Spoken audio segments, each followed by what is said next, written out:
thank you guys for showing up. Typically, summer months are a little bit slower, but I expect a couple folks to come. My wife also was supposed to be here, but she was at the doctor today, so she's not going to be here.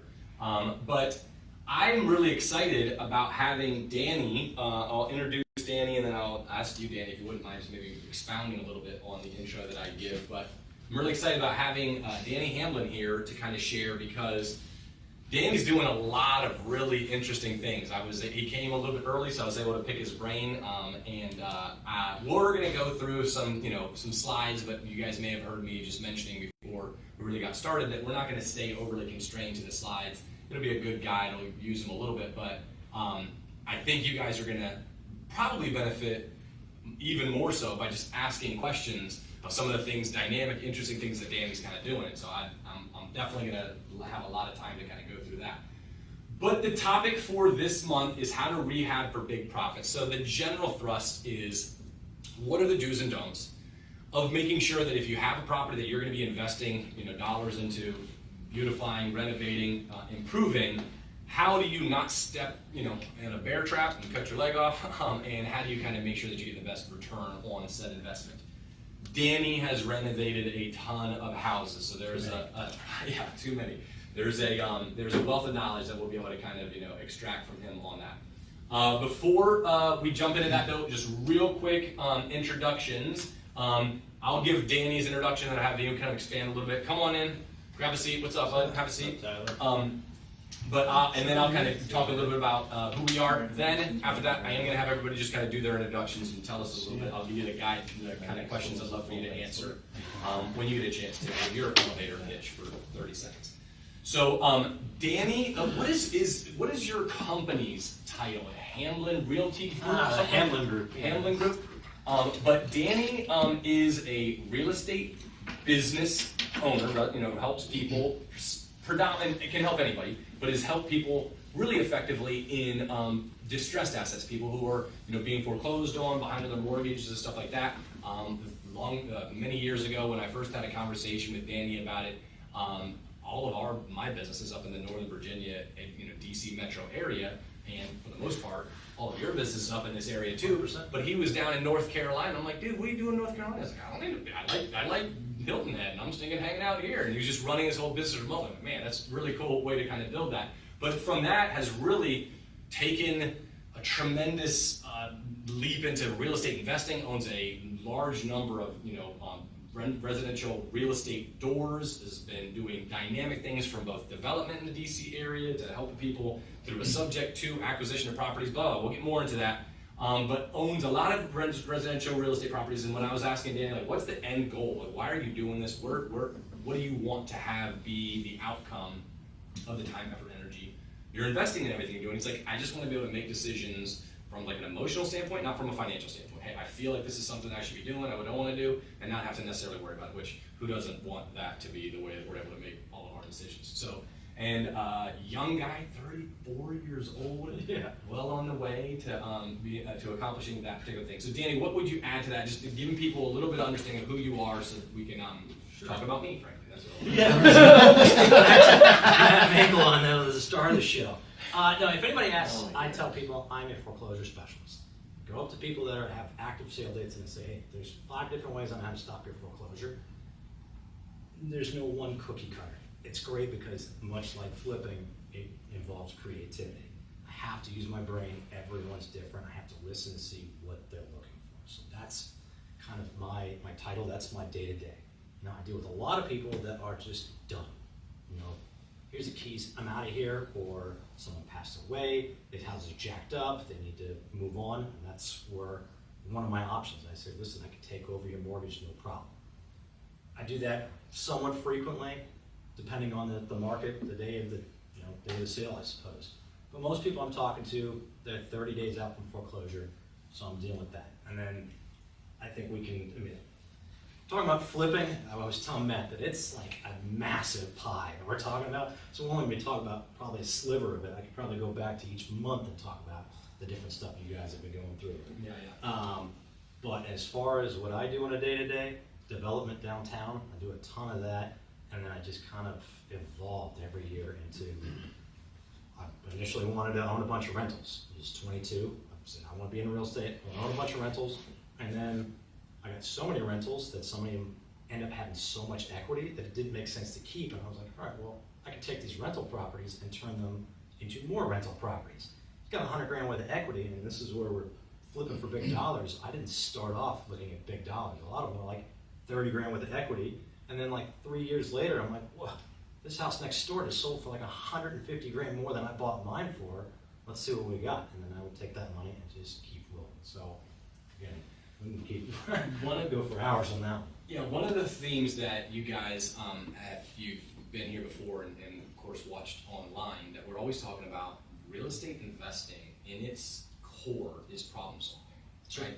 And what you're talking about is like, I like solving problems, creative problems. Give me the problem, we figure out a way, an angle to kind of, and you know, there's a format. Like he's got 5 specific ways that you can stop your foreclosure, but each one of those has a bunch of different ways that you can kind of like solve somebody's problem. So as you're looking at your opportunity in the real estate space, like, hey, what's the problem that I can figure out how to become really skilled at solving for people, and that people will pay you, and you'll come across all sorts of opportunities. Okay, I'm Matt Megel. I run the Grid CAZA Gainesville monthly meeting. I run I run CAZA Gainesville, which is a residential real estate sales team focused on the Gainesville specific area. I run this group because I love learning about real estate investing, and I found no better way to learn anything than to try and teach it. So I have to actually learn the concept and so on and so forth. So that's one of the second reason, the primary reason I run this. The second reason that I run this is because I want to continue to have better and better, more and stronger relationships in the Gainesville community, so that when people think about buying, selling, or investing in real estate,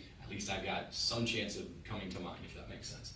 What do we want to accomplish with you? We want to teach the people in the audience something that's going to help them take action in accomplishing their real estate investing goals, and do that through knowing you guys, networking, so on and so forth. So if you guys come across an opportunity, you got a question about it, reach out to me, network with other people in the room. We love to kind of teach and help people know what is a real opportunity, what's not, where are the pitfalls, which we'll certainly go through today. And then connecting with us, the best way is probably my Facebook page, and or just going to gridcazagainesville.com, gridcazagainesville.com, and you can kind of sign up and get tapped in an email distribution list. Only other thing I will plug is this. This Saturday, if you're available anytime, and I'm doing this on Facebook Live, so, okay. This Saturday, anytime between 12:30 p.m. and 3 o'clock p.m., if you're free and you want to bring your family, come to the Bar Louie in Gainesville. I am buying movie tickets. I've got a loan officer that's investing in concession cards. We've got an open tab by my exterior and roofing and siding guy at Bar Louie for drinks and appetizers. So come on out, bring your family. I'm buying a whole movie night as part of one of our annual CAZA Gainesville events. You guys are invited. Come on out. I did buy tickets today, so if you aren't here tonight and you're just on Facebook, message me. Let me make sure I'm not going to run out of tickets. Cool. Let's go through who you guys are in the audience as well. What is it that you're looking for? What's the niche? What are you hoping to learn tonight or in general from, coming to grid meetings? Tell us a little bit about yourself. 30 or so seconds, I'm pointing and you're talking. Go. Okay. Thomas Price. I do property management. Started Home Pro Property Management 3 years ago. After actually running the operations for a real estate sales team for 8 years before that. And I'm here to network, hang out, learn, just have a good time. Fantastic, thank you. Diane, I'm a new investor. My husband and I are just looking to kind of figure out what direction we're going to move in. We have a couple different ideas on different RV type stuff, Okay. or townhouses, rentals, things like that. I'm Alan. Me and my wife Stacey are kind of in the same boat. We got money to invest. My family's all general contractors, and they have been in this area for the last 70, 80 years. So my brother and myself have been looking to get into the flipping market. He was supposed to be here tonight, but he's actually on a project right now. We've been looking at real estate investment and rentals. We've also been looking at flips. you know, we have the contractors, we also have some other real estate agents that are working with us that, you know, that actually do kind of what you do, building a real estate empire, flipping rentals, that kind of stuff.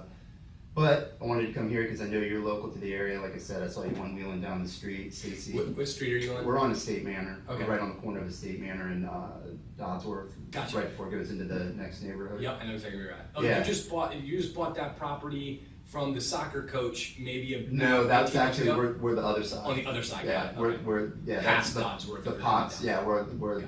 on the other side, but we got a killer set of tools. You know, we've been doing this for a long time on the construction side. I'm personally an AV systems programmer. I kind of went the other direction. I actually started doing the AV stuff on Linton Hall when it was a 2-lane road all the way down Wow. to 28 foot home theaters and that kind of stuff. And so I've been doing this for like 25 plus years. But like I said, one of the big questions I have is, you know, we've been on and off. My brother's done some flips, but with the way the market and everything is right now, is it a good time to try to be doing a flip at this point? You know, should we be looking more towards rental properties, that kind of thing? You know, we're just not quite sure where to plant our flag yet, but we know we got a bunch of flags and we're ready to do it. We're just not sure which direction to do it. So Okay, that's cool. kind of where we're at. Let's make sure we talk about Yeah, the love market that. seasonality and stuff like that. And yeah, perfect. Thank you very much. Mhm. It was Alan. Alan in the back. Hi everybody, my name is Daniel. I also work on the Gainesville CAZA Group team as a real estate agent with Mr. Matt Megel. I specialize also in working with investors. I've helped about a dozen or so investors this year close deals, even off of the MLS, even though I know that's sometimes a little harder because it's such an efficient market there. What I'm looking for any software systems that you guys recommend in terms of helping you to analyze or to grab data when investors are trying to make informed decisions. So I'm trying to get other people's opinions about what are good sources, right? Because you just don't know what you don't know, right? So if someone else has a gold mine that they want to share that they use when they're trying to run analysis, I want to know what that is so I can kind of compare notes.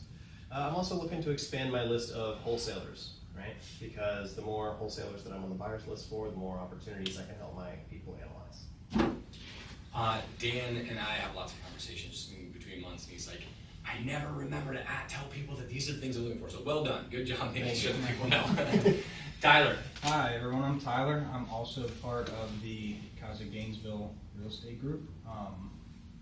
Just looking to be a sponge. I want to learn everything that I can, meet new people, put myself in the pathway of success. Looking forward to meeting you guys and maybe doing a deal soon. Perfect. Thank you guys. All right, Matt. let's. Matt, you missed him. I missed somebody. Who's in the back that doesn't want to talk? I don't know the criteria, but hi, my name is Liliana. I'm a sophomore in high school, and I'm being the tech person for today, and I just be in the room and listen to you guys and understand about 50% of the words you guys say, so Sorry, Baby steps. she's my host. Yes. It is cool. We have some cool conversations leaving here. She's like, what was blah, blah, blah? And I'm like, I don't know. I'm just standing over here trying to learn myself. So anyway, important legal stuff. We are, especially for the folks that are online, we are not attorneys, tax advisors,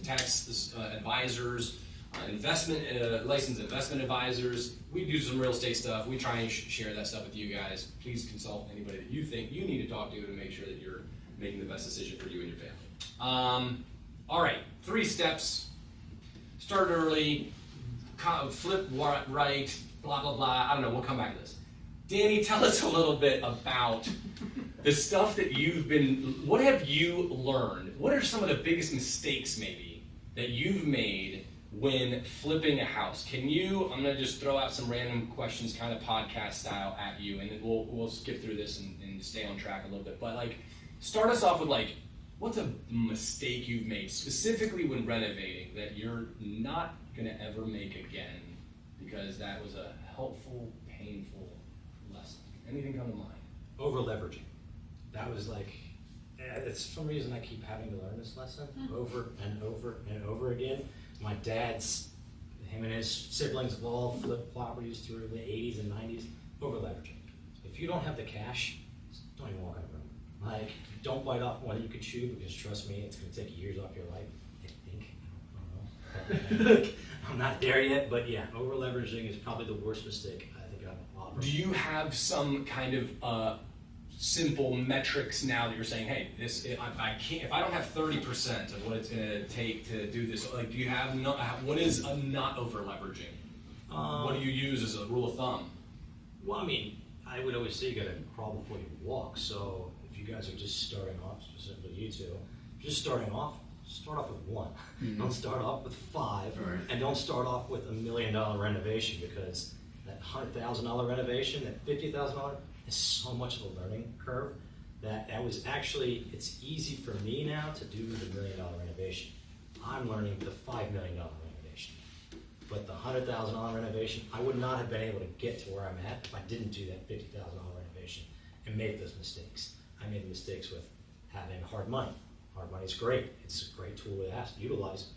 But I held a property for 2 years with hard money at 10%, costing me $5,000 interest only a month. You don't gotta learn that lesson more than once, and if you do, so I can't help you then. When it comes to that specific one, let me double click on that just a bit.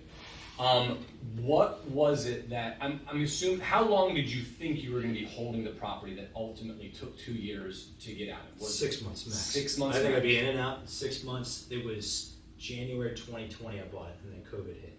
And then, okay, COVID hit, which is not an excuse. You know, you can handle it. I just was learning underpinning. I was learning moisture, you know, mold. I did all the drywall, and I didn't take the necessary steps to check to see, all right, how much moisture is in the basement? It all got molded. I had to rip it all out, you know, and that was just a big mistake. So I learned just through mistakes, and thank God I broke even on that. So I'm sure this was one of the earlier ones that you guys had, but most of the deals I'm finding have so much juice built in that I'm able to at least make these mistakes, and you can do that. I actually find a lot of my deals on the MLS, believe it or not. Yeah, well in DC it's scary. It's scary for a lot of people to jump in because there's so much red tape. If you don't have somebody holding your hand, you're screwed. Like, and if you want to do your CMA is, real estate in general is an imperfect asset in general. Things change by block. You know, one thing on, you go into Falls Church, one side of 29 versus the other side of 29. It's completely different, might as well be different countries at that point. So if you don't have a trusted advisor with you, if you don't understand the area, get someone that does and tag along.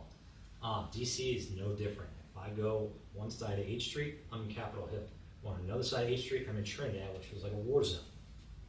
And you know, it's just hard lessons you have to learn unless you're with somebody. So the 2-year flip, couple things. One, underpinning. That's a term that I learned today. Real quick, what is underpinning? Oh, so sorry, guys. I might just bring you back. It's where you take a basement that maybe is 6 feet tall and you make it 9. You gotta go down. You gotta go down, you gotta go out, so digging it out. Oh yeah, digging out the basement. If the basement's super shallow, I wanna make it livable. If there's a door that comes in there, I wanna make egress windows, make it a full-size basement. There's a lot of DC row homes that have these English basements that you wanna rent out. Those things cash flow like crazy. I rent out one of my English basements rent out for $2,500 a month. That pays for the entire mortgage up top. And you know, this is another avenue. So having to underpin, another example, got these 4-unit buildings. I want to maximize the space. I can do it with 60% occupancy. I went up to the 35 feet and I went down to another 15 feet. Turned a 2-level 4 units into a 4-level 4 units that are now 3-bedroom, 2.5 bath. So underpinning, just digging it out, maximizing the space. That's that sweat equity that you guys are talking about. And that we were talking about that 4-unit that you'd done. It was a 1-bedroom, 1.5 bath. Yeah, each one of the units 1 bedroom, 1.5. Now they're all 3-bedroom, 2.5 baths. 2.5 baths. And what another one of my strategies has been is not when I'm not doing the foreclosure stuff. I have a few different avenues. Is buy these 4-unit buildings, get the commercial loan, underpin, pop the top, and I'll sell the top 2 units, and it'll be enough to pay off the bottom 2 units, and I'll keep them as rentals. That's what it is. I got pay off rentals at the bottom, I know who owns the top properties. I personally don't care that the top properties are beautiful, because it doesn't matter to me. They're still gonna rent the same. I know it's counterintuitive what you think, but the beautiful units up top with the same amount of square footage as the one in the bottom, they rent the exact same number. This is what it is. And in the neighborhood, of course, but where I'm going, is what it is. What a great outcome, though, when ultimately you acquire something, you put some money into it, you sweat out way to the intelligence that you develop by doing all of this, you end up selling the top two, and the two are paid off, and you basically just manifested free units. Yeah. Now, with work, with sweat equity. Of but like- course, yeah, I do. I mean, And with sometimes if I need the cash, I'll sell one of them, I'll have the other ones Yeah. paid off, but still, that's, yeah, you get the point. Questions? Anybody have a question before I move on? Yes. Yeah, with most of your investment properties like this, are you trying to use loan systems in order to purchase these most of the time, or are you relying on actual cash? A little bit of both. I don't own anything in actual cash. Full on cash, no, I don't own it. My ones downtown that I'm doing, that I'm buying, that is full on flips. You go through TrustR, Sandy Spring Bank, they require 25% down, but that's 25% down on the purchase price, and then they'll do an after repair analysis of after you do the whole project, what it's worth, and then they'll tell you how much money they're willing to loan you. Okay. So it's nice, because if I'm doing let's say it's a 2 unit, or something I want to turn into a 2 units, it'd be a 550 purchase, come up with, I think it's like 175,000, and then they'll loan me up to $1 million, is how much I'm allowed out. My monthly is an interest only, and it's just prime plus 1, so speed is the name. I think we're gonna So you to get the that. renovation money plus the purchase price and everything? Yeah, so it's just upfront? 25% down, but then, there's draw schedules. It's just how the construction world works. Yeah. It's just everything is on time. Yeah. So you gotta have a little bit of cushion on that one. You gotta come up with the money first. That was such a hard part. That was another thing with this hard money loan that I was doing. I had a draw schedule for windows. Windows were, I mean, it used to be 2-week turnaround. I would buy the windows. This is how a draw schedule worked. You buy the windows, you install the windows, then they reimburse you how much you spent on it. Well, if I have to buy the windows and then they say, oh wait, it's gonna be 17 weeks to get here, well, now I just had 75,000 bucks that's sitting out, and like I still have to wait to get them here and then install them, make sure it's all correct, and like you can't really progress on a project if things are gonna be that delayed. Go ahead. What kind of team members do you need to have on board in order to handle a renovation that includes a pop top and the other word? Man, Underpinning. Underpinning. Yeah. Just partners. I wouldn't even call them team members. It says the Hamlet Group on there. I'm the only one. I don't have an admin. I don't have anything. I got guys over in Bangladesh that do a lot of my stuff for me. That was a great leveraging tool. My business partner runs the construction company. So either I cut those guys in because their money is my money and vice versa. They win, we win. It's not like a lot of people will do a model where they'll do 20% of whatever you spent is what the contractor gets. I liked it better this way because if something got messed up, he was gonna fix it and it's on him. Or we're losing together, we're winning together. That would be the best recommendation. Obviously, you're gonna have to, again, crawl before you walk, so I wouldn't start with a project that needs underpinning. Yeah. It took me years to jump into that, and then I saw the guys that were doing it, and I said, how can I get in? And they said, how about you get the loan, come up with the cash, and you observe. So that's what I did. That's how you start off. I jumped in, and I said, they threw me in the fire on that one, too. There was stupid things like moving a telephone pole. They're like, we don't know how to do that. Figure it out. That's my biggest asset, is I just figure it out. I'll call the contractors I know and say, what do you know? Anybody know how to do this? I'm fearless when it comes to that kind of stuff. I'll call DCRA in a second, say, who do you know? And it took me months to just figure out something stupid like that. What's that acronym? DCRA. DCRA is the DC government. Gotcha. It's not like Virginia. Virginia's so easy to get permits, it's not even funny. To get my 4-unit buildings, it takes a year to get those permits. Just on something that should be in Virginia, it takes about 3 months. Well, Going back to the Windows thing and the supply chain issues, yeah. what are you seeing right now as far as raw materials, getting things delivered on time, that kind of stuff. Is it easing up? No, in Yeah, my it's industry easing it up. isn't, but I'm on the construction side. I'm not really sure what's happening. I'm just paying more. Yeah, There's no problem with supply chain. It's just, higher price. it's higher price, and you just have to build that into everything. But everything's higher. Food's higher Yeah. price, rent's higher price, everything's higher price. So luckily, real estate goes with the times. Mhm. It does raise. I like to think it's raising at the same rate. It's not, but it's coming close to it. There was a time where I was buying what I could get my hands on. Right. So that was a hard one in this conversation, whereas I was buying things because that's what was in stock. Right. And I didn't really have a choice at that point. Now, I just keep a uniform, matte black, or whatever it is, so. All right, I'm gonna go in this kind of start early, be prepared, time is money thing. So what could you share about some of the do's, maybe some of the don'ts about, okay, this project, I'm gonna be closing on it in 20-ish days or whatever it might be. What can you do before closing to try and get the wheels already spinning a bit for a renovation before the clock even starts? Like, what are some things you try to make sure you got ducks in a row? You guys want like a real life? Yeah, better. All right, I got under contract on a property on Saturday or Sunday.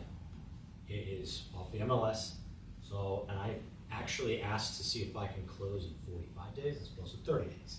Gives me a lot more time. I'm partnering with some folks that are new investors, and I say, I'll hold your hand, and I'll show you exactly how I do it. So I've got 45 days to be as prepared as possible because I want to hit the ground running the second I close. The day I close, I want all my materials being moved in that day. I have a materials list. So what I do, I go into the property and I see exactly what I think needs to be done. Obviously, we got to begin with the end in mind. Are you flipping or is it a rental? Those are two different conversations. So this one in particular is a rental property. So I can give you exactly what I'm doing. Tomorrow at 10 a.m., I'm meeting with my architect. I say, architect, I'm looking to dig out this window well to make this a legal egress so I can have a legal bedroom in this basement. That's what I want. He's going to tell me how long it's going to take him and how much money. Those are what I'm looking for. How long is it going to take? How much money is it going to cost me? Those are the basics of what I'm looking for here. That afternoon, I'm meeting with my plumber. Hey, I want to put a bathroom in here. I already have a map, a blueprint of what I want. So before you're even buying this place, you're beginning with the end in mind, and keep an open mind too. You have to be very open when your agent says, hey, I got a perfect rental or a perfect flip. And don't be picky either because they won't work with you. How do you distinguish between the two? How much equity's in there? Does it cash flow? I mean, there's so many different avenues I'm looking at. Do I like the area? I mean, a lot of times I actually don't even care if I like the area or not. Does it cash flow? Mm-hmm. If it cash flows, that means it's probably in not the most wonderful area, or it's a progressing area. So I really try and be right on the fringe of that because it just kind of builds up. I don't know if I'm getting on a tangent now. Yeah, no. So flip, right, has some really important acquisition numbers that kind of need to get hit. Actually, going back to that flip that you had for 2 years, bought January of 2020. Pandemic started March of 2020. Sold it January-ish of 2022. March yet. You broke even. Yeah, I'm pretty much, yeah. assuming that part of the ability to even break even in that one is Emotionally and because mentally, I did not break even. Yeah. I just put it that way. But I learned a lot. So it But was, part of that breaking even, I'm assuming, was because the wind. We didn't expect this at the time, but like the wind was on our back and having one of the largest ramp ups of property values. Otherwise, I could have gotten crushed. Absolutely. So to that point, like, hey, can I get this at a price point that by only owning it for 90, 180, God forbid, much longer than that type of time frame, with including the acquisition costs that are lost, the disposal costs that are lost, is there enough in between that that's going to make it make sense for me to take this on as an income earning opportunity? That's one analysis that you can get better and better, and there's all sorts of spreadsheets you can. The other analysis that he was mentioning was like, hey, what is this? I'm going to own this forever. What does that look like if I own it forever? What's the good news, of course, that the acquisition costs are going to be the same in essence between those two things, but the renovation costs should be substantially less on a rental compared to a flip because you don't need to get to the same quality of finishes, if you're trying to maximize the return on investment on there, so you can minimize that. But then what is the cash flow? If I add that together, what's the cost of the mortgage? I'm gonna have this mortgage probably forever, assuming you're not paying the entire thing cash. How much is the cash flow? Is this an appreciating neighborhood? Is this a stagnant neighborhood? Or is this potentially even a depreciating neighborhood? And what I would, kind of like Danny was just mentioning, I look at rental properties on a spectrum of high appreciation, which probably means limited cash flow, low appreciation, maybe even depreciation, but probably higher cash flow. Those are typically, not always, but that's a decent rule of thumb for like a spectrum. And then where am I kind of comfortable personally as an investor? Where do I want to be on that? I have I'm a low risk tolerance kind of investor myself personally. So I tend to be buying rental assets that are close to where I live, because I know it, like Danny was saying, like when you got that neighborhood, I know exactly. I'm interested in sharing maybe a little bit about the neighborhood that you're taking over, which is kind of a cool concept. But I want to be near me, and when I live in Western Prince William County in Gainesville, those tend to be much further towards the appreciation side of that spectrum as opposed to the cash flow side of the spectrum, because the properties are much more expensive to acquire. Therefore, the rental analysis means, yeah, you can make some money, but you're not going to make a ton of money, at least not year one. What I've learned, however, is my first rental property, my oldest owned property I bought in 2013, that property, when I moved into it, that was my first house, I moved out of it in 2016, I kept it as a rental property, and I think my cash flow, my true net cash flow on that property was $180 a month. Nothing really to talk about, but I was like, I'm just not going to sell it because I want to own it forever, right? I'm going to be my first, I want to be an investor, be my first investment property, right? That property, as of this month, because we've had a couple tenant turnovers and because so on and so forth, we're renting it at $860 over true net cost. So even over time, that was 2016 to 2023, it took 7 years, but it started off as an appreciation market with low cash flow, and now it's an appreciation market with cash flow. That property was acquired for $306,500 in 2013. As of right now, it's probably about a $550 if I'm being a bit conservative. So you can't, but it takes time, right? So there's kind of a spectrum. Can you share a little bit about it? And can contradict me too, by the way. If you're I want to jump in on a little bit Good. what you're saying. So how I determine whether I look at a property and say, this is a perfect rental, this is a perfect flip. How much cash do I have in it? I have to put a ton of cash in it. I come from my family's a finance family. So I look at, well, if I have the money, if I put it in the market and made 8%, is that better than if I had $200,000 sitting in a rental property? It doesn't make sense. Like, why would I have $200K? And if the property takes $200,000 to put into it to get it livable, flip it. Get rid of it. Get your cash out of there and go move to the next one and take your cash, because your cash sitting in a property is doing nothing for anybody. So either you refinance it, pull it out, and make sure that if you do refinance it, you're still cash flowing, or flip it. I typically lean towards, if I see major renovation, I'm getting in and getting out. That's my philosophy when I look at those ones. That's how I analyze things. Does it cash flow, and how much cash will I have to put into it to get this thing to where it needs to be? What I'm hearing is like what you're going for as the final goal is to have as little equity, so to speak, for the maximum cash flow. Like if you could have very low equity, meaning your money is elsewhere working, and this property is still cash flowing at a decent clip, is that kind of the goal or no? If I can get equity on my end, is how much cash of mine is in this deal. If I can have as little amount as possible, cash is king. I don't care what anybody says. Cash is king, you're gonna need that. If you use somebody else's cash, even better. But cash is king, so if I have as little amount of mine as possible. Equity is a different story. If I get a killer deal and I create the equity, I might have $100,000 worth of equity, but I only have $20,000 into it. That's my goal. If I can have as little amount into these deals as possible and have them continue to grow, hell yeah, my $20,000 just turned into $200,000 in 5 years. Go ahead. So do you have like an internal rate of return metric that you have to hit when you're analyzing your deals? When flipping, I am super picky. Because I'm creating the deal, there's no agent involved, there's no superintendents involved. I am probably close to all my flips, probably 100% return on my money for my flips. On my rental ones, I just look at it like, oh, this cost me next to nothing to hop into another property. If it cash flows or it breaks even. I bet you actually, he's saying that his property cash flows probably, you said $900 a month? $860. Does that count as the mortgage pay down? Meaning, is that including How much is principal going, reduction? yeah, how much? No. There you go. I look at those too. Yeah. That's Yeah, a a big lot of thing, people like, forget to look at that. that's a huge Or portion the of it. depreciation or any of that. I could even jump into a whole nother topic about cost segregation studies, which Yeah. Go back though real quick to this scenario. You put 20,000 in, 5 years, 20,000 in this hypothetical. But 5 years later, it's got $200,000 worth of equity. Are you not also thinking like, hey, I don't really want this $200,000 just kind of sitting idle in this house. How can I get that out to go use it in another investment? Or no, you're okay leaving that there because you only put 20 in to manifest it. my financial advisor father says that you're dumb and get that out of there. I think of it more emotionally. I like to keep it in there because it's like, Security or it helps me something. sleep at night. You know, Yeah. I'm like, all right, that property's good. I'm on to the next one. I don't like going backwards. I like set it and forget it. That was always my goal.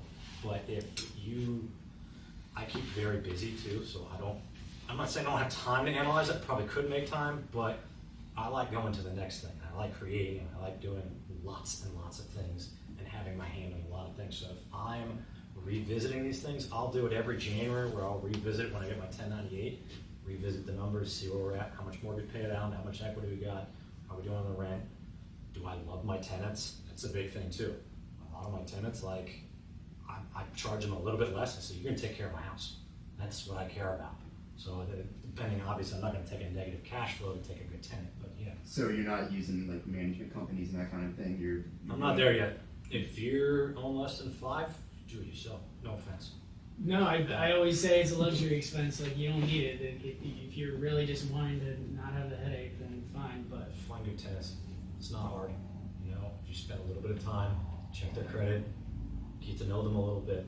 It's not difficult. Once you get past that and it starts affecting your day-to-day life, it affects your happiness. That's when you go in. Speaking on that and what Matt was talking about with the finding something local, because I had been doing a bunch of research lately just on how to get into any of this, and there's a bunch of companies, investment firms, whatever you want to call them, that have like new projects that are outside of the state, maybe in the Midwest or whatever, or investment properties, rentals, that kind of thing, that are not local, that are you put the money in, somebody else is managing it, that kind of deal, and then if they're taking money off the top. But would you guys suggest not doing that and keeping more local to what you know and where you're at? I know you I can give you a great example of that one. Okay. I bought a property in Stafford Yep. 4 months ago. I put the most beautiful countertops that you can get in this property, and it did not sell for a dime more than it would have if I didn't. Mm. I don't know anything about the Midwest. Mhm. I don't know anything about Virginia Beach or Richmond. I don't have my finger on the pulse, but I can tell you that there's a $100,000 difference between streets in Washington D.C. Right. From one street to the next. I don't know about Boise, Idaho. Yeah. So you're talking about at that point like cap rates.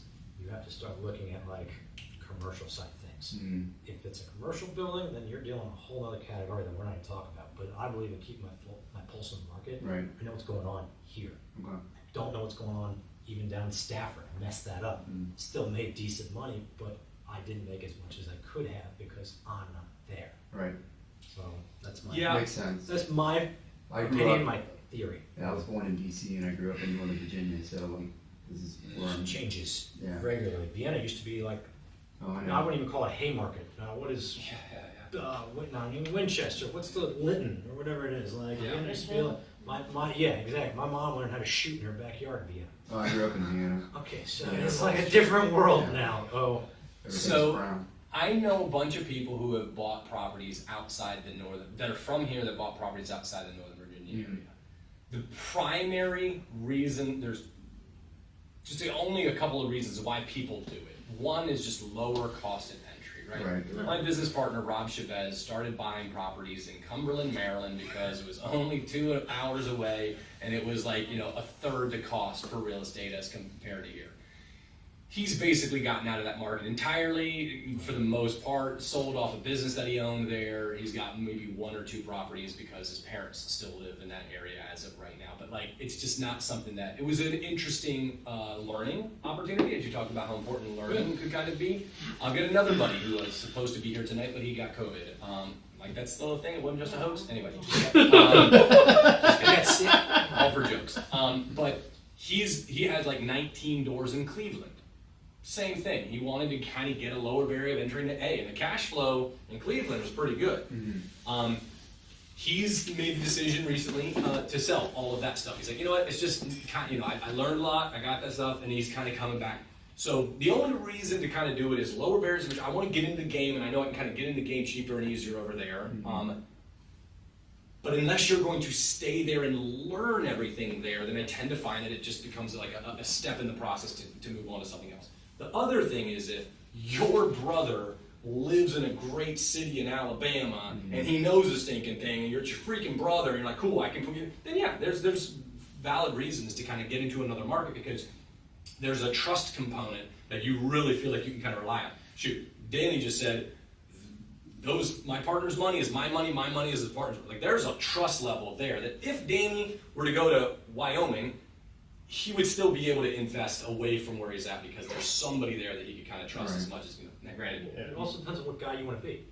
Are you the money guy? Then that's all you're going to be. yeah. I like touching it and feeling it. I like seeing it. I like seeing the progress. Like, that's part of the fun for me. Seeing what I've created. There's some sense of pride in there. I own a bunch of property in Cleveland. Might as well be Sri Lanka. I mean, See, that's what's interesting in my situation, is because I am kind of the money guy. My brother's the construction guy. So I'm doing my full-time programming gig. He's going to be running these jobs. So I don't need to I've drywalled enough in my life. I don't need to be there touching it. I just need to get the... Oh, you don't have to be doing the drywall, but you should be inspecting the drywall. No, I get it. You gotta be there. Yeah. So you gotta have, you know, it's one of those 2 reasons typically to kind of do it. One seems to be temporary. The other one is like, hey, I got a great. I have a guy who is in Milan, Tennessee. Middle of nowhere, Tennessee, but this guy knows the rural market as good as anybody stinking does. He's shared with me his portfolio, his net worth sheet. Like, this is very transparent, really good. So if I just wanted to be the money guy, like, I got a guy that could kind of, you know, handle all that stuff and send me the checks. They both work. It just depends on how involved you want to be. Don't get me What you wrong. want. Ideally, I'd like to not be doing the programming thing and just doing the real estate investment thing. That's the long-term goal here. Not sitting there in front of a computer programming things, but you know, like I said, So begin with the end in mind. If it's like, that's where I'm eventually going, what would that life look like in the future? So let me start investing in that future reality now, right? Like, you know, do you want to be doing that in Cleveland, or are you like, no, I don't want to go to Cleveland. Like, I want to do that, you know. So right. just No, kind I of figure don't that want to out. go to Cleveland. I would say the fact that you're in programming, though, that's a big asset, because you can be the guy that manages the costs. You can manage the contractors. Like, hey, this is what time you're supposed to be there. Like, I usually tell people, figure out what you're good at. Know what you're good at, and just do the hell out of it. Yeah. You know, I manage teams now. Exactly. You Yeah. can manage contractors. You can manage the timelines. I mean, get here, and I'm going to pay you X. If you get it done X later, I'm going to pay you less. No, I'm going to pay you more. Like, time is money. All right, so step 1, get started early, be prepared. Step 2, renovate right. Introduce yourself to your neighbors, contact information, you know, kind of blah, blah, blah. That's not a terrible idea. Like, if you're doing a flip, you should probably make sure that the neighbors, if there's an issue that's going to happen, like the neighbors call you instead of calling, you know, the county or, you know, something like that. I've learned that more than once. Lock down new contractors with good scopes of work. Consider getting a general contractor. You could be the GC and just be interfacing with all the subs yourself. It will save you some money, but, you know, are you working a job at the same time, or is that your full-time line of work? Do not get homeowner permits, get full contractor permits, because there's an issue with transferring liability. Look at Danny's face. I'm gonna have you give me some stories here in just a second. Have a contingency budget, 10% minimum, 15% is better. Stuff can go wrong. Kind of make sure that you're gonna be able to do that. What would you share with regards to renovating right? You got 10 minutes. You got 10 minutes to teach this particular part of it. What would you want somebody to understand? It's more of a Q&A, but don't be a trendsetter. You know, just be a follower. Like, unless you're in a market That's like Capitol Hill, $2 million plus, and that's what it takes because those people will pay way more to be the cutting edge. Just follow suit, because if you mess this up, you will lose 100% of the time. Don't cut corners where, again, I'm gonna keep going back to DC because Virginia's got a very different renovation style. Most of my doors, by the way, are in Virginia, so I'm not knocking Virginia at all. But DC, if you don't use heavy doors, your house is not gonna sell. But people in Virginia don't know that. So again, that's why it's such a big barrier to entry, because people lose a lot of money by doing something that's wrong. You know, Interesting. I'm a Virginia guy. I would never even thought about that. So like the doors almost need to be like a commercial, heavier type of solid wood, as opposed to the 6-panel, 2-panel, whatever that are hollow inside. They are heavy. The houses are from the 40s. So the old school doors are heavy. You have the cork doors that are light. It just doesn't feel like a quality house like all of these brick row homes. That's what they want. You can get away with it in Virginia. And also you have to start looking at, like, I'm gonna preface this one, $2 million renovation, $350,000 renovation. Got 2 flips going on in Sterling right now. And I just have to do the bare minimum, because the people that are walking into those properties, they're gonna pay more because I did it nicely, but I don't have to get the nicest finishes. DC, once you get to a certain price point, you have to. You cannot use cheap finishes or Lowe's cabinets in Arlington. It's just not gonna happen. You have to use nice custom stuff. Well, that's... So what I'm hearing though is like, you gotta know your audience. You gotta know your buyer to be able to cater to them, while also not, like you said, unless you're getting up into the higher price points with the really unique stuff, without creating a new trend. You're not trying to be this thinking, the model home at the local NV that's, you know, pulling out the craziest light fixtures to kind of just get all the, you're like, hey, what was really, really hot 2 years ago? I'm staying with that, so to speak. Yeah, a lot of the times I'm looking at, I'll use this Sterling property as an example. I'm looking at the entire neighborhood and say, what's the most something sold for here? That's what I'm looking at. And I go to my contractor and show him pictures. That is what I want to create. I want to sell for the most amount of money in this place. How can I do it as cheap as possible? I just need to do LVP in certain spots and carpet certain spots. You can figure out where you can cut corners and where you wouldn't. My 2 places I don't like to cut corners are kitchens and master bathrooms. Those are like the main spots. You can cut corners in the kids' bathrooms because the people who are buying the houses don't care about how the kids feel about their nice vanity. It doesn't matter. But the people who are paying for it, someone usually likes to cook or entertain, have a nice open floor plan, and then the same thing with the bathrooms. Just use the little bit higher end finishes than you would in your regular bathrooms. If you've never done a flip in a given area, let's say it's, you know, whatever, you've never done one in Sterling, you've never done one in Woodbridge, you haven't done one in Vienna, we talked about.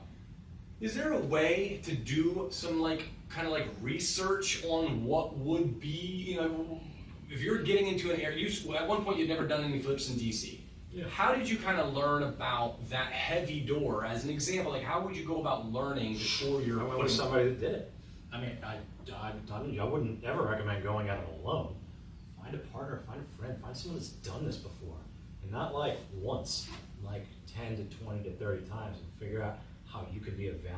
So we had a good example. I had a property in Woodbridge. 30 seconds, I'll get it you. I had a property in Woodbridge that I had some people that came from something like this that said, listen, I want to end what you're doing. I don't know anything about construction, I don't know anything about flipping property, but I want to know. So I said, listen, we need money for this property. We're going to be flipping it. I'm going to get you, we pay our hard money guys, they make 14%, so that's what I'm going to get you. I'm going to get you 14%. You get me whatever money I need to renovate this place, but you're going to be every other day. You're going to be calling me saying, what'd you do that day? And you're going to be helping me. So if I need a new tile guy, you're going to be calling 3 tile guys, and I'm going to interview them, and we're going to run a 3-way club. That's how I learned, and that's how I teach. I'm not starting, this is not like a crazy innovative business. People have done this before. You're not the first ones to ever do it. I'm not the first one to ever do it. I am the first person in me to have to do it, so I have to learn this stuff. So that's how I've been learning, is there's always 1 or 2 new things that I'm learning in each flip, and it feeds into the next one, and the next one. Again, that's why it's like you crawl before you walk. I'm not gonna start a $1 million renovation. Well, that I'll go Go ahead. Yeah, so I think you may have answered it though. The question was, how did you build your network of people who knew the things that you didn't know? So, Rob Chavez owned that property in Cumberland, all those properties over there. His business partner is my business partner, who owns the construction company. They learned, I mean, I think they're in their 40s now, but they learned like 15 years before I did. So all of his knowledge became my knowledge. I just had to pick his brain about it. So I own 22 doors right now, 11 are with him. We do it together, and even if you don't know anything about construction, you will. At least have a conversation, because those guys that walk into those things, they assume that you know everything that they know, which is not going to be the case. So keep asking questions, keep learning. Does that answer your question? It does. All right. So his business partner is somebody else I'm gonna twist their arm to come and share here as He'd well. love So- to, you guys. And he's right. I have Rob tells some pretty funny stories about Stefan, and his, C student and a half. Well, he and I are both C students, but I was terrible at testing. I always got my homework done. He never got his homework done, but he's like a immensely smart kind of guy. So like he's the big picture guy, I'm the boots on the ground that gets it done. I can figure it out, I can go get the homework done. But as far as the test goes, he takes the test. He goes in and does that. So. When you were like, for instance, this Sterling flip that you're talking about, when you go in a neighborhood and you're checking out the houses and what's available there, are you looking specifically for something that is maybe a little bit more run down and a little bit under market value, and that's If it's not run down, then why am I not getting? Why are they selling for so cheap? right? Either like there's got to be a problem.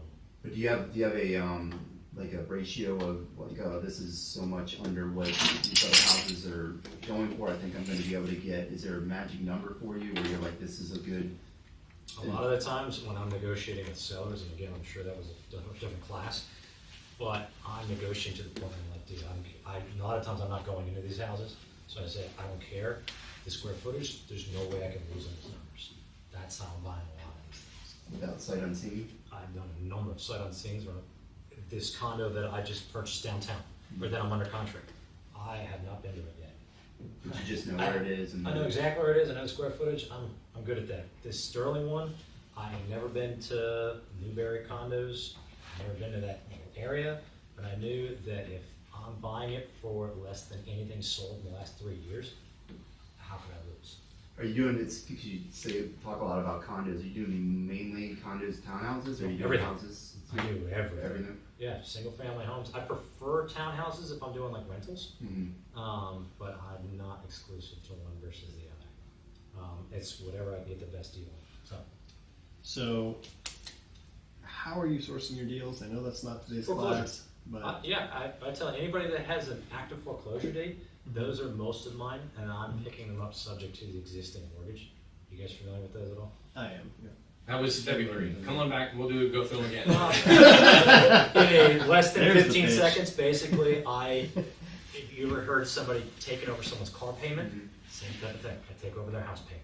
They deed the property over to me, I take over their mortgage. The mortgage stays in their name, but I own the properties for all intents and purposes. It's the exact same thing with the car, just on a They bigger just walk assets. away from it and you flip it. Or I give them like 15 grand and say, hey, let's walk away. That's how I'm sourcing some of my deals. The other half are ones that are downtown that just so beat up that they require a lot. And I have a niche neighborhood that I'm working in. So if I'm buying it on the MLS, I know everything about this thing. This property I'm buying, 630 purchase. The agent had no idea what they're doing. It should have been an 830 purchase. I'm buying like 200 grand below what it is. I know exactly what I can do with it. Like I'm more educated on this buy, and I didn't even have to see it. Because there's, I guess if you want to get into that, Yeah, talk a little bit about this neighborhood. I even have you bring it up on the MLS. Yeah, I can pull stuff up. Let me get you the address real quick. Sorry guys, I'm prepared. How do I do break MLS on this? I have it as a bookmark. What is the actual? Type right. Right. Second. Yeah. He says, I don't type for that. I have people for that. If I don't say it's not voice to text, I am lost. It's so true. He voice to text everything. Oh, hold on, what's my Well, just do it on Zillow, I don't care. Let me see if I can get it. See if it's on. Just the short of this. I have is mine. I have mine if you need it. There's 28 condos in this one little section. I know Do you just wanna go everybody, over they're mine? so ugly, it's ridiculous on the outside. But I don't care about that. If actually uglier the better. I'm not flipping their rentals. My goal is to buy all 28. My crew owns 6 of them right now. This will be our lucky number 7. All right. 825 13th Street Northeast. 825. Almost there. North. Yeah, no, it's 13th Street Northeast. 13. There you Whew. Thank you, autofill. go. Hey, look how ugly that is. It's disgusting. The agent put next to no photos up, and it's an N unit. And how did you acquire this one? MLS. Got listed this week, or got listed last Friday. Like I said, my friends and I own. And you guys own this one being a rental? This would be a Section 8 rental. In this neighborhood, Section 8s with 4 bedrooms pay $4,200 a month. Section 8s with 5 bedrooms pay $5,700 a month. Are you adding the extra bedroom? 6 bedrooms pay $6,400 a month. This is a Pay 4 up to bedroom. that, yeah. 4 bedroom, it's actually a 1.5 bath. And initially she had it listed as a 3 bedroom, 3 bath. So wrong. This is an estate as well. So I'm gonna go see if they got any basement photos. I guess. I don't even think they. Maybe they do. Maybe they don't. Yeah, this is like It's a big it's thing, easy. yeah. It is. Yeah. So keep going down here. See this window? Mm-hmm. This is gonna be a bathroom right here. Nice little bathroom here. That window is gonna come down here, and it's gonna be a legal bedroom. So now it's a 4 bedroom turned into a 5 bedroom. Same thing with this window right here. This is gonna come down here. This is a legal bedroom. DC does not care how big your bedrooms, or no, how many square feet you have. They care how many legal bedrooms are in there. So I can keep turning these things into more bedrooms. It's a 6 bedroom place. It's only a $630 purchase, and it's gonna cost me maybe $75,000 to get this place up to snuff. I don't necessarily care what it's gonna be worth after the fact. I just know I'm gonna cash flow by $1,500 a month. And I'm gonna have probably $110,000 out on a 7% interest rate, which is nuts. But actually, it's going to come down, and it'll be a 4% interest rate, and then it'll cash flow even more. See if you give me a map of this entire area. Just click the X and it should take you. Back over here. Whoa. Probably right Keep here. zooming in. Oh, that's the wrong lens. Zoom in farther. Keep going. See this where's map? I think this is it right here. My streets. It's all of these. This whole development. No, this one right here. It's 28 condos. My crew owns. This is going to be, I think, 6 or 7. They're all cash flowing, and I want to buy up every single one. That's my goal. I just hopped in on a crew like this. So the person I'm buying this one with, first-time investors, they say, hey, we want to get in the game. He's a golfing buddy. He's on board. Works at Oracle. He's a programmer. I'm like, he says, I'm bored. I'm like, good. What do you want to do? He's like, I want to build my real estate portfolio, whether it's flips or rentals. I said, good. I've got a perfect opportunity for you when the next one comes up. You get the loan. I'll pay for the renovations. We'll split every dollar 50-50. You're in it with me just like everybody else is. That way, I can't buy 28 units on a loan. Like, I don't want to, personally. I'm doing these individually. So we just keep getting crews of people that want to eventually. What we're going to do is this is zoned for this square footage. We'll put a 250 unit building there. There's another one that's right down the street that did this 5 years ago. Oh, we just went to satellite. Is it this right here? Yep. Got it. All these condos. The one I'm buying is right here, 13th Street, N unit. And my Stefan's sister owns this one, and she paid $130,000 for it. Doesn't cash flow, but it's the last of the Mohicans. Are probably going to figure out what we're doing eventually. Is that kind of cool to just say, like, what are the things you could be doing, right? It's Like, creative. Everything's creative. You Yeah. just get along with people that have done it before. That's creating and creative. and also remember, this is a Section 8. Government pays direct deposit into the checking account for this particular asset. No rent collection, none of that stuff, right? If you, Like, normally you they guys pay a tried this? portion, right? Oh, 100%. I have a Section 8 property and that's what they do, they, tenant pays some and then the Where? Yeah, it depends. The tenant may Yeah, be in Virginia, responsible for a portion of it. it depends on the percentage. DC, it's mostly 100%. And there's a line of them too.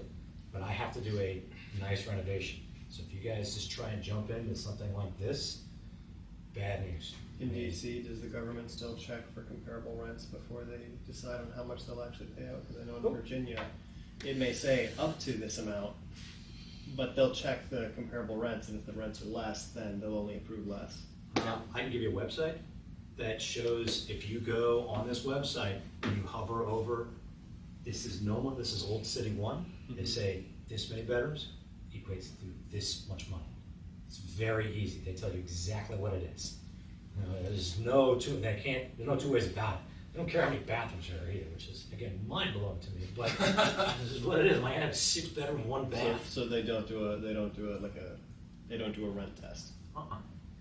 Not in this area. Different localities, different. yeah, laws. you gotta know your local stuff. Go ahead, buddy. Are you paying attention to the DC talking about moving where their Section 8 money is being going by neighborhoods? They talk about a lot of things. Yeah, on I a don't, very I regular don't, I don't basis. see if they're gonna, I don't know if they're gonna do it, but they're claiming they're gonna move it from one neighborhood over to other neighborhoods. I just adapt. I mean, and they can't unpay you, that's for sure. But I had a bunch of Airbnbs, and those are no longer Airbnbs. Actually, some of them are kept as Airbnbs, which fly under the radar. As soon as it stopped being Airbnbs, there's always another hive I can fly to. It's just being adaptive. If you're just pigeonholing yourself, it's bad news. Is that not a good way to go right now, the Airbnb thing? Oh, DC, they got rid of it. Oh, they did? There's no Airbnb in DC. Oh, wow, I didn't know. There's 2 ways to do Airbnb in DC. You can, if it's an investment property, you're allowed to do 3 months a year. That's it. That's it. Wow, Who the hell would do that?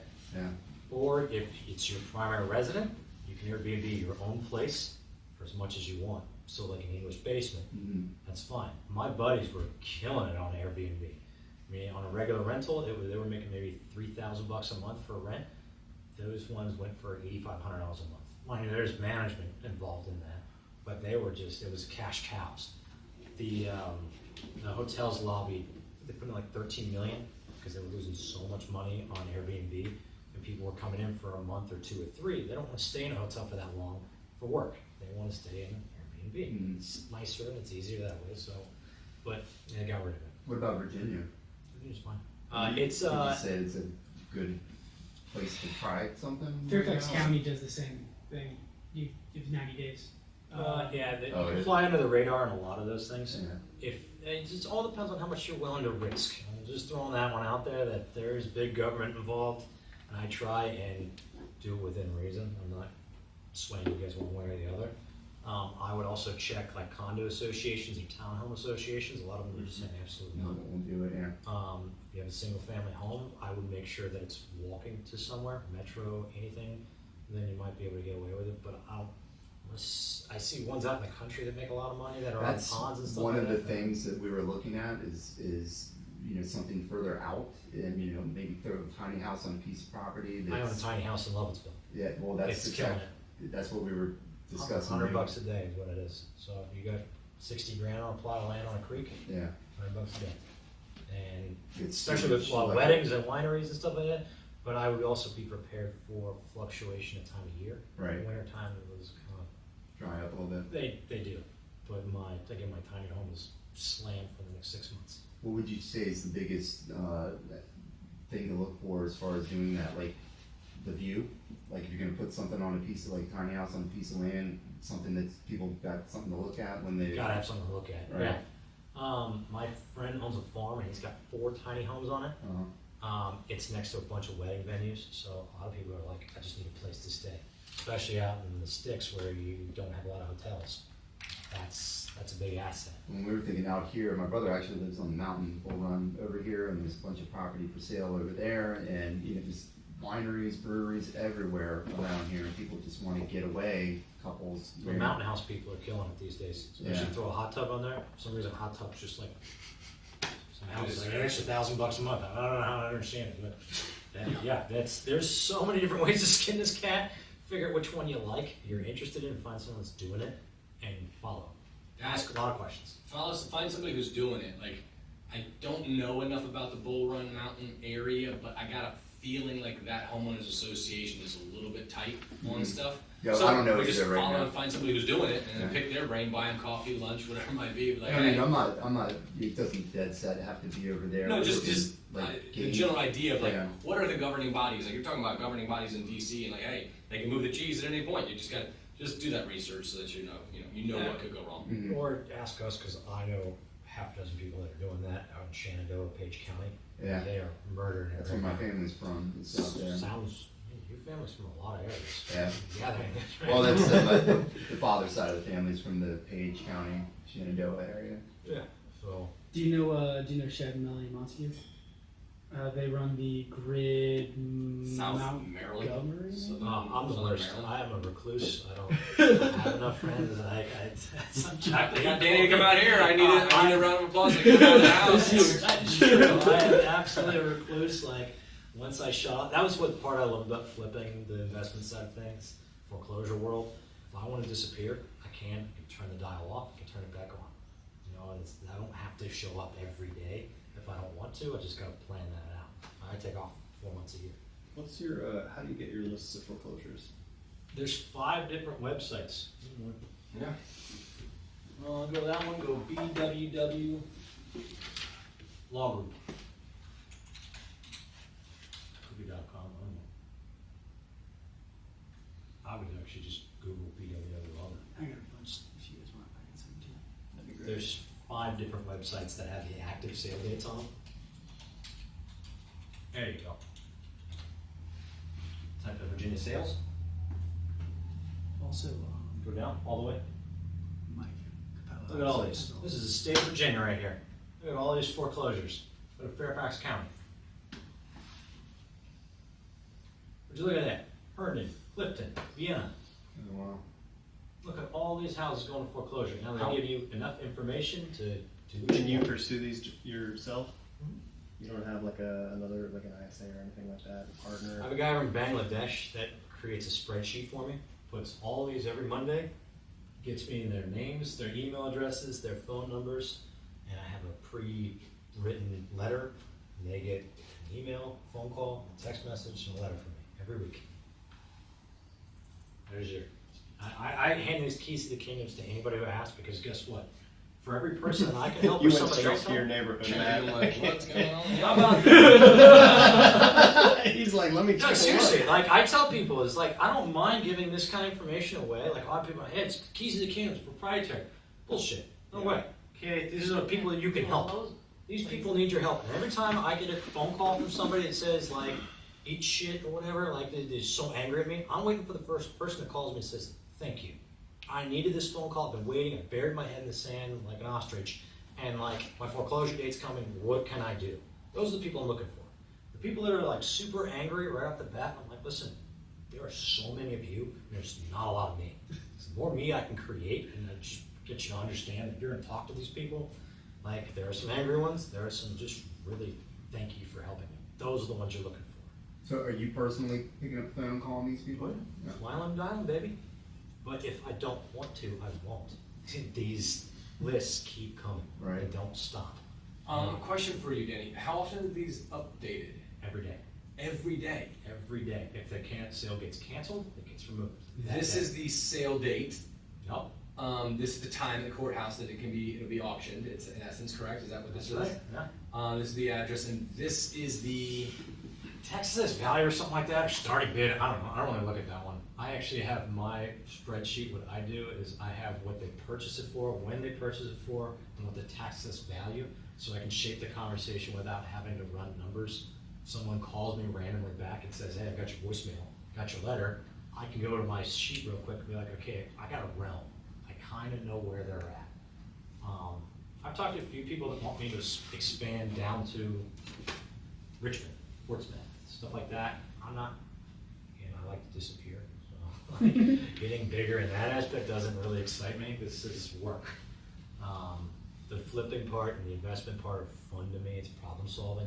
This stuff is exhausting, but it's kind of my bread and butter. I mean, I've been doing it for 10, 12 years. It's the lead generation to the top of the funnel.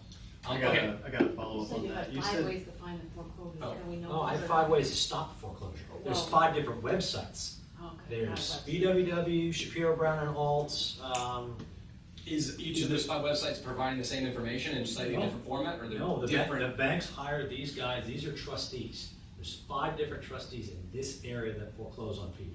Got it. So these properties will not be on other websites. These are Leon, required to this website. Take down this note. BWW Law Group, I was like, whoa, whoa, whoa, whoa. Shapiro, Shapiro, Brown and Alt, Rosenberg and Associates.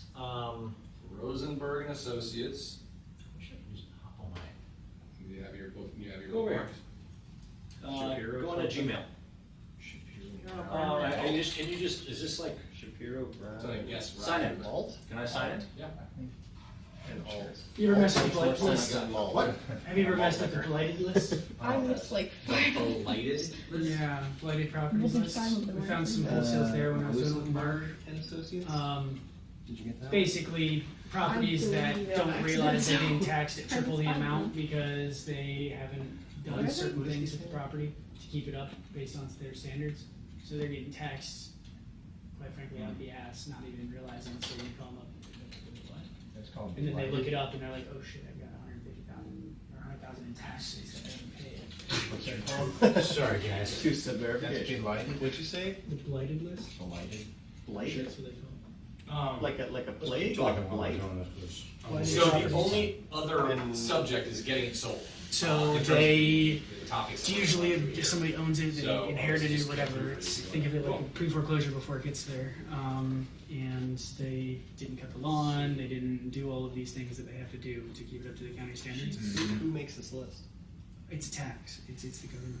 Oh, so so you people did. didn't pay the tax. Yeah, people didn't pay the tax, and so what happens is when it goes on the This blighted is list, this they start week's. paying like 15, So this is 20, what your 25%. guy in Bangladesh has different put depending on together for county, you so that you but can go we and have do the one in your. DC. I is taught what how we to were do this. using, and These we are, wholesaled one that was What's the picture 600. of the What's he looking Got for to make 30,000 this? wholesale Yeah, charge. what's this for you? So I taught him how to do almost this. guaranteed. He doesn't You speak see? any English at all, Uh-huh.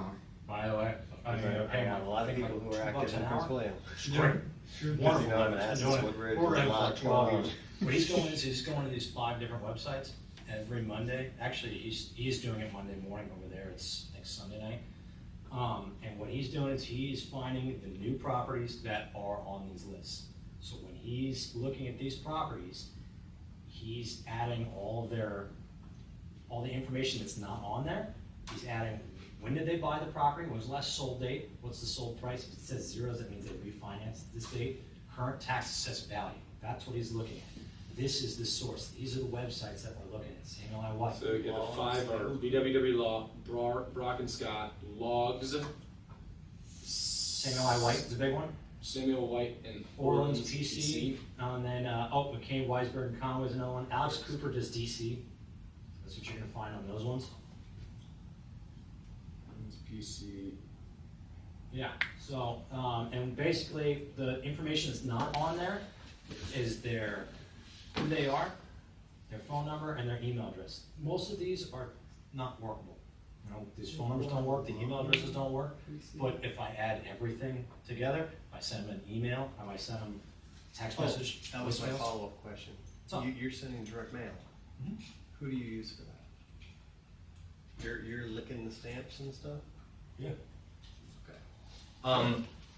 True People Search, is that a tool that you use for I the have no data idea what scrubbing? that is. You should check it out. So for getting accurate email, phone number, and stuff like that, truepeoplesearch.com might be something you want to put your Bangladeshi leverage to use. Yeah, a lot of people do the, Quite helpful. he does, Spokio. Spokio, yep. I got a lot of success with Spokio. True People Search is free though. Yeah, Spokio used to be like I think it was like $2 a month for unlimited searches, and that's when I signed up, and it was like 2012. This is his letter, by the way. He puts, Is this This- something I can take a picture of? by all means, And then send it to me. this is specific to each one of them. And what I'm doing is, I am handwriting on the front of each letter. Actually, my fiance is. She loves this stuff. Like, I don't know, she watches some show and just like hand writes like 75 letters a week. And so they get this letter, and this is the second page. Here is all the information you want. This is auction date, this is where you're gonna get auctioned, this is your trustee, here are your 5 different options. Very specific of my options too. Mm-hmm. I feel like we're getting away from what you want to talk No. about. I'm sorry, guys. We want to get back to This it. I'm is sorry. better than whatever you had planned. Yeah, this is Mark Beckett wrote some other stuff. I'm just trying to find out. Yeah, real. follow up. So, how did you arrive at those 5 law groups? Washington Post. Washington Post told Washington you? Post has the classified section, and the classified section has all the houses going to foreclosure. Not all of them, but the ones they feel like they need to advertise. And then at the base of it is who their trustee is. I Yeah. just went to their website. Gotcha. So, So it's not a rule that there's 5. There just happens to be 5 that you're familiar with that are 7, common. something like that. Depends on the area. Yeah. Okay. What would you say your percentage of foreclosure, I just texted. Sarah, go ahead. foreclosures versus just out and out buying something that's listed? Is it overwhelmingly foreclosures that you're doing? Foreclosures is like hunting. Like I think I'm one of the few people that are going after them, and the deals are there, way better than I'm the first person to talk to these people, and I'm giving them options that are better than anything. Right. So the way to get the best deal, if we're talking about this, Yes. solve a problem. Yep. Financial problem, an emotional problem, some sort of problem. The guy we talked about, Stefan, nobody better at solving problems. Not everyone's problem is financial. Sometimes their problem is hoarding, getting up and going. There's, they gotta do something. So there's usually an issue there. Figure what that issue is and solve it for them. I can't move because X, Y, Z. Can't find a place. Solve the problems that you can still get a great deal. It has to be worth your time, but solve a problem. And when you can solve that problem, especially if it's not coming from I'll solve your problem if you sell me the house at this one. You just try and come in a standpoint of I'm coming to help. Mm-hmm. I have so many different avenues to where, we'll go back to this one of how I stop these foreclosures. Do all of these make me money? No. This one doesn't make me money. This one kind of makes me money. This one makes me money, but this one, loan modification or teaching them how to come up with the cash, that doesn't make me money. I refer it out to the people that can help them. That's if you're coming from a standpoint of I want to help you. Sometimes helping them is they don't want to be anything to do with it, so stop their foreclosure by you walking in there and buying their place from them, sight unseen like that, or see it, whatever. If they don't want it, figure out what they want. I mean, that's really it is. I said, what do you want to do? Here's your options. And if any of these options intrigue you, stop me, interrupt me. I can go in more detail on those things. But I'm not going to push them in any one of these things. I might have an idea what I think, but I learned a long time ago that just because you think it's a good idea and it's good for them doesn't mean they think it's good for them. So don't push them into something that they don't want to do. If they just want to be done with it, I'm like, good, I can do that for you. Here's how I can do it. Here's how fast I can do it. Let's go.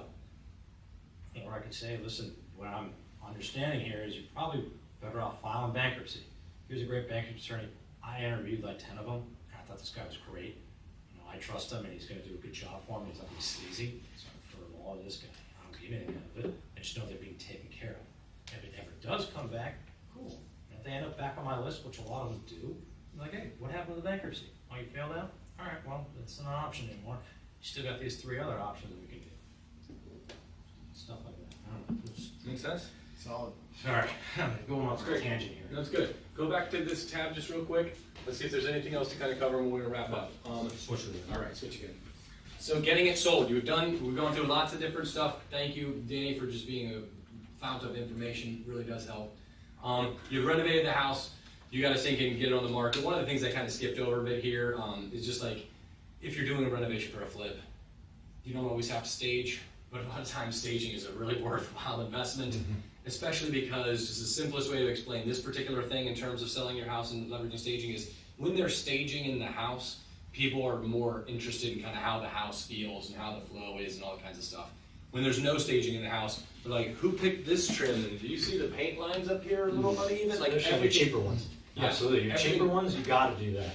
You got to make it look beautiful. Everything else stands out when there's nothing to distract the eye, to just say, oh, look at this kitchen table, it's good. I like the way this layout is, so on and so forth. So just one little note, getting it sold, consider pre-market before completion. Yeah, you can sell it before you're even done, right? If you know your exit already and you're happy with it, there's nothing. Have you done some selling it before you're even done with the renos, how to exit buyer? No, always get to the market. I'll always get to the market, because I don't wanna deal with those people. No, Because if they want me to renovate it the way they want it to, then now I have a boss. another boss. I have a boss and a manager, and I don't want that. Here's my favorite slide of everything. Use an agent. That's it. You're here. I'm an agent myself, and I use an agent. It's the craziest thing. I use Chrissy Cruz on some of mine. Oh, I thought you Stefan. were joking. No, I'm not I kidding. thought you meant like, since you are an agent. Oh, you use yourself. I don't use myself for the most Okay. part. Chrissy's awesome. I love her. She does my staging for me.